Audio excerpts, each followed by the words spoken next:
Hello, everybody. Good morning, good afternoon, good evening, wherever you are. This is Casanova with this week's lecture on peer review and revision. Now, I know for some of you, this might be a new concept because of your experiences during COVID. You weren't able to really do this well. Some of you, this might be just a little review. But we want to make sure that we discuss expectations here at Hockton College when it comes to peer review and revision. So let's begin.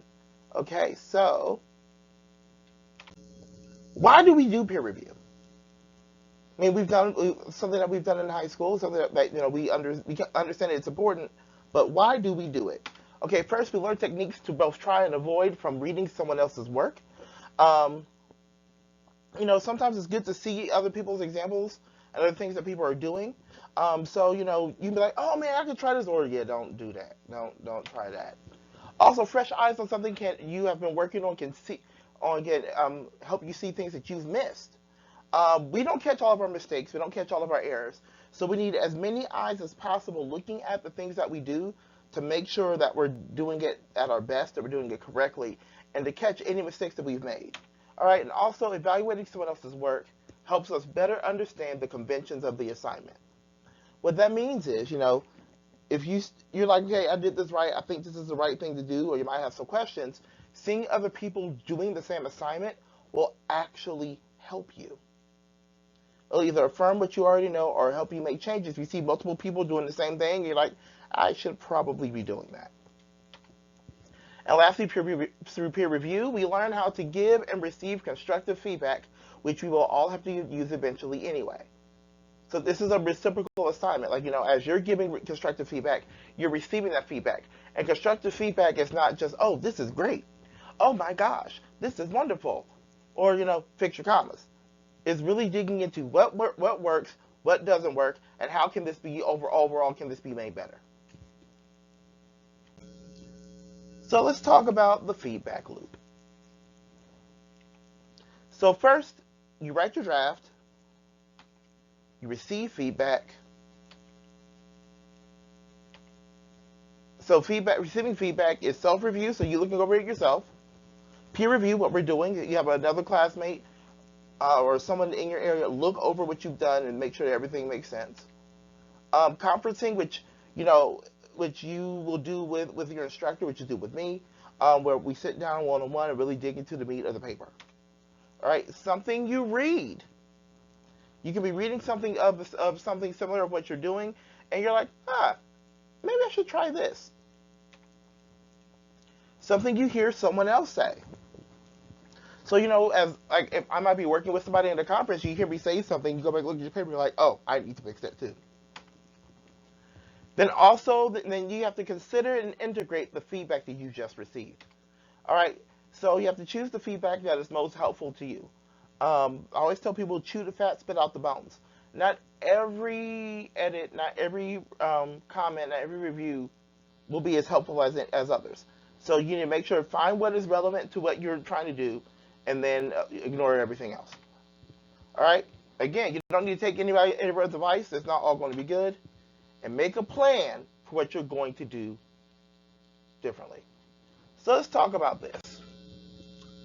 So what does bad peer review look like to you? Just good job? It feels awkward. Awkward is in the eye of the beholder. I mean, I might write awkward on something, then I'll turn around and go, this is why it's awkward. If you just say feels awkward, I don't know what awkward means to you. Then grammar correct. Let's talk about this real quick. All right. Peer review is not just about correcting grammar. You're looking at the piece as a whole. Say with me. I'm looking at it as a whole now. And making sure that if the structure is good and also the grammar is good. But also, grammar is dependent upon the audience and the genre. So the audience might be teenagers. So there's some things you might be able to get away with. Your audience might be a specific profession. You have to make sure that you're speaking directly to your audience. So I want you to think about this for a second. What is the worst feedback you've gotten from someone else? For me, the worst feedback I've ever gotten from somebody is none, because they're like, I find no fault in this. Like, you found nothing. Absolutely nothing. Or are you sure? Well, they said they found nothing, so that's on them. All right, so let's keep going. How to engage in helpful peer review. Now, the goal of this is to be helpful, is for this to be mutually beneficial, not just to the other person, but also to you. So let's talk about this. First of all, don't be a jerk. You know how to be kind. Okay, you just don't be like, your paper is the worst paper I done ever read in my life. You suck at this. Blah blah blah blah blah. Don't do that. Constructive areas of success, areas of improvement, to see if we work together and make this to a stronger whole. All right. If you're able to talk to them directly, ask what specific feedback your partner would like from you. There might be an area like, I was struggling with this certain part of the paper. Could you look at this for me? While you're looking at everything else, look at this for me and tell me, how can am I on the right track? Am I going to make this better? If there is a question guide, be thorough in your answers. Don't just be like, yes. How does yes work? Really dig into what they're asking of you to look for, because they're asking you to look for it for a reason. Ask your partners about their text. If you have questions, write them down. This may help them generate new ideas and solve problems that they don't know they have. Sometimes leaving questions and comment in your review comments will make somebody go, let me go back and think about that. Don't just oh, this is good. Like, I was reading this part. What were you trying to get across when you said this? Or why didn't you mention this? It makes them go back and go, why didn't I mention it? And make them look at the paper and see why. It makes them go back and look at the paper or look at the project and go, hey, I see why you're asking me about this now. All right, then look over the feedback you receive before leaving the peer review and clarify questions of your reviewer if you don't understand their feedback. If you don't get it, just be like, hey, let's talk this through really quick. With this class, with some of your classes, you might not know who your reviewer is. For other people, other classes, you'll know. So if you have the opportunity to talk to them, use it. All right, so this is how you do good peer review. So when I grade, when we look at things, we look at global issues first, then we look at local issues. Global issues are issues of organization. This is the revision part. To revise means to see with new eyes. When you revise something, you are changing this overall structure to convey the message. So ask yourself, does the text have an identifiable thesis, and is it placed where it needs to be? If your thesis is floating at the first sentence of your introduction, it's not in the right place. Move it down, and then as the reviewer, try to reconstruct what a good introduction should look like. All right, does the progression of the text show a logical and organized flow of ideas? Does it make sense? Pretty much. And then is there anything missing that could help strengthen the writer's thesis? So does the thesis statement itself need to be reworded? Do things need to be reorganized? Should things be taken out? What could be added in? People don't think about that. All right. Now transitioning to local issues. This is your grammar conventions. Is the text broken up into separate paragraphs? I know some of you are going, okay, really grained, this is common sense, but common sense ain't so common. It's 2023, so let's talk about this. Sentences are a single thought. They have a subject and a predicate, and we know it's done. Marco ran. Marco is the subject. Ran is the predicate. The predicate is the verb. Subject is the main noun. Marco ran. What did Marco do? Ran. Who ran? Marco. An incomplete sentence is like, because Marco ran.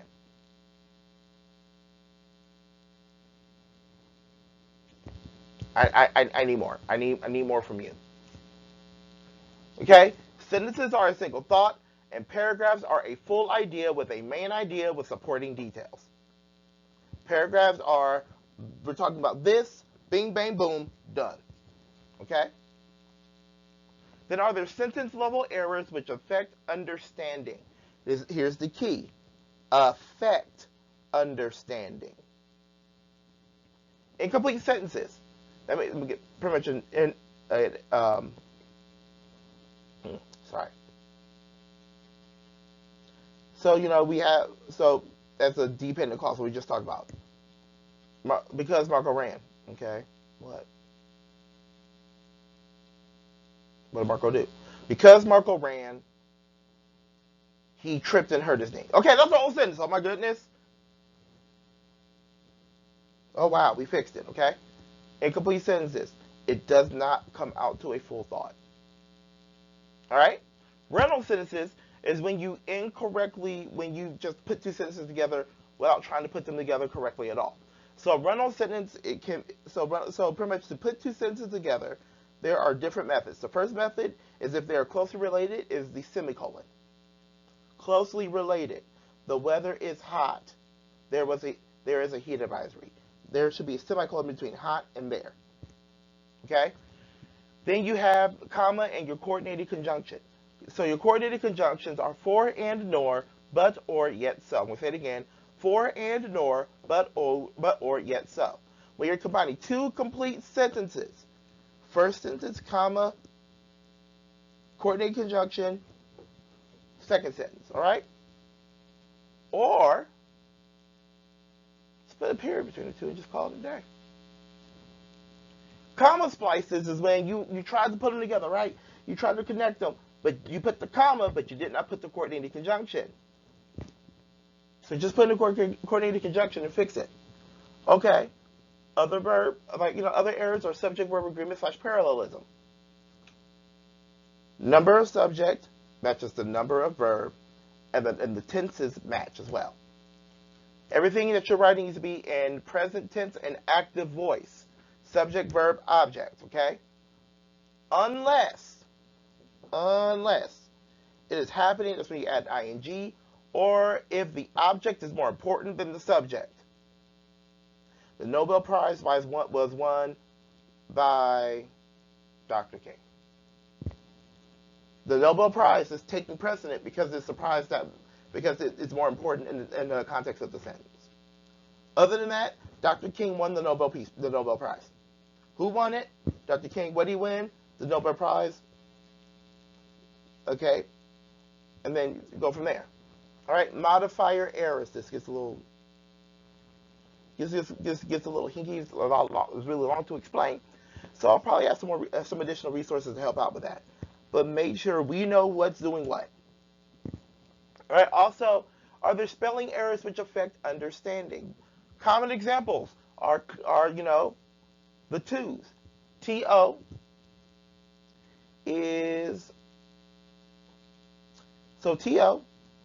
is location. It's a preposition. I'm going to the store. Where are you going? To the store. Too is also. I like this too. If you can replace it with also, don't go to, comma, but I like this too. She went to this store too. Or, it also deals with size. Like, the shirt was too big. The car was too small. I had too much food yesterday. Stuff like that. All right, then you have the theirs. T-H-E-R-E is location. I put that there. Okay? T-H-E-I-R is possession. This is this is their marker. All right? And then T-H-E-Y apostrophe R-E is the contraction they are. They're going to the store. They are going to the store. Now, let's talk about our friend a lot. So there are two forms of a lot. A space L-O-T. A space L-O-T means an abundance of. There are a lot of. You see it? There you go. There are a lot of Sonics on my desk. A lot of Sonics. A large amount of. I have a lot of homework. A large amount of homework. And then we have A-L-L-O-T. That means to give, to divide. I'm allotting 3 hours of my time today to do instructional recordings. Oh my God. Okay? I am allotting. I am setting 3 hours to do recordings and stuff to make sure everybody has this. But a lot of people do A-L-O-T. A-L-O-T. One L. All one word. This is my friend. His name is Alot. He's an Alot monster. He's very cute. When you use ALOT, it is not a real word. Think of this. See, look at him. Look at him. When he uses ALOT, it is not a real word. So you're literally conjuring up my little friend here. So, I like this a lot. ALOT. No space. One L. Think of him. Think of him. Think of him. All right? And also, is the method of formatting and documentation consistent? Okay? Is the method of formatting and documentation consistent? Are you following MLA or APA, as you know, we're all shifting to, APA format correctly? Everything. Are the citations, is the heading, the works cited references page, does everything follow in line with that formatting style?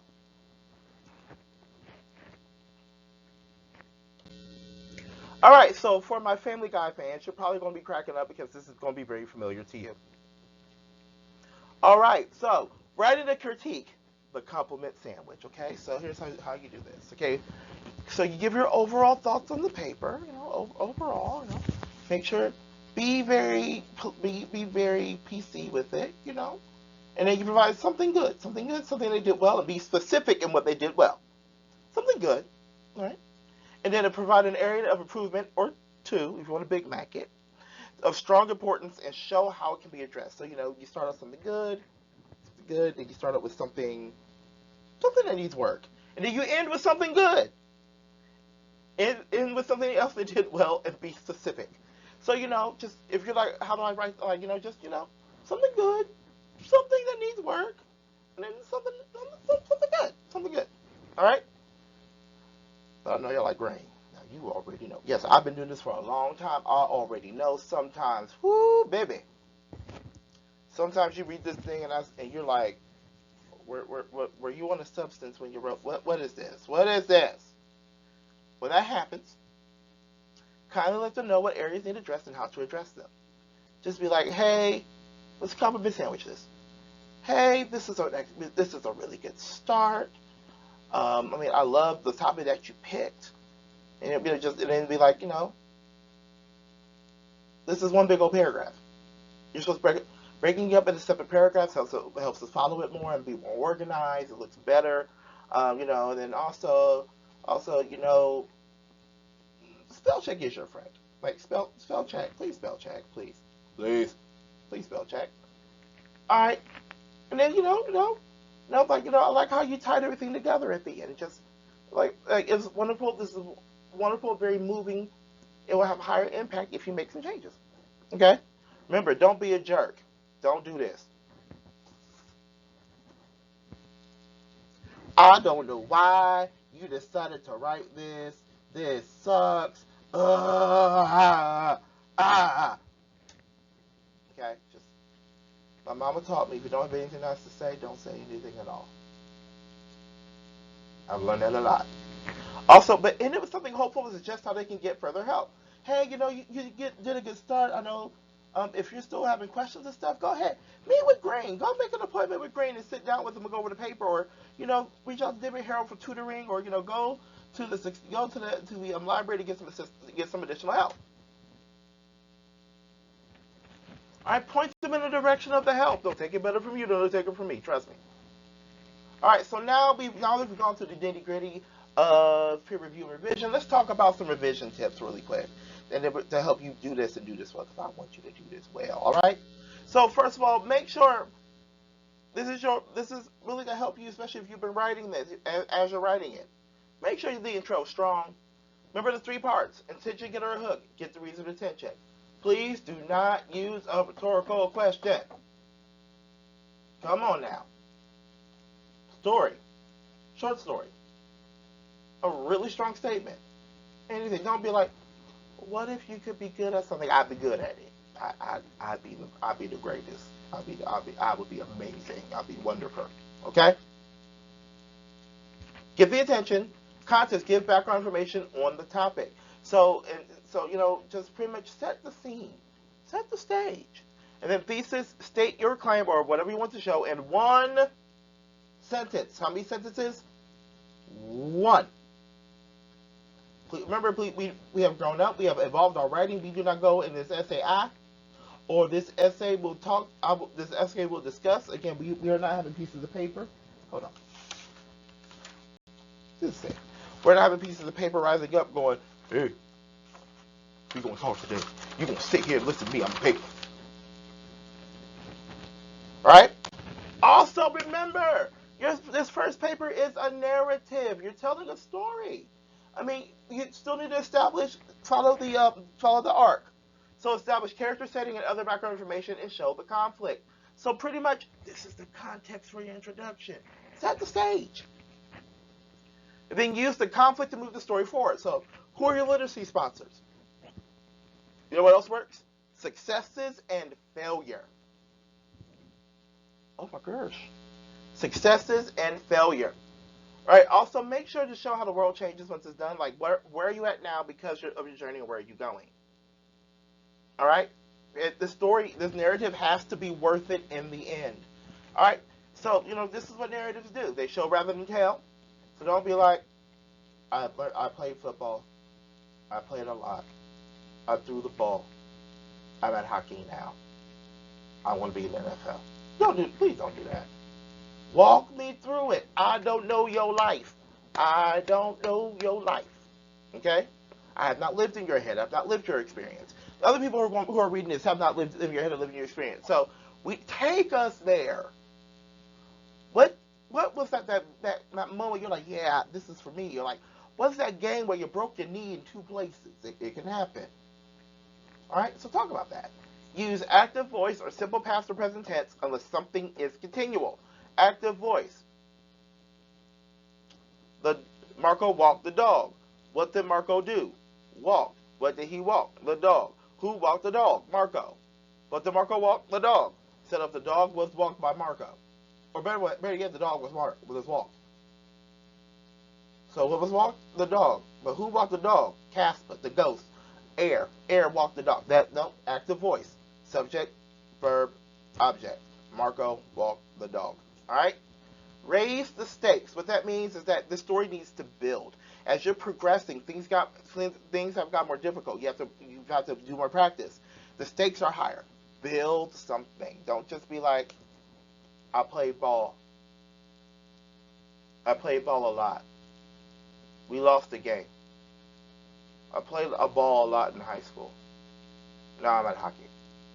Raise the stakes. What was going on in the middle of that? Did a coach die? Did you have a pivotal, TV-like moment?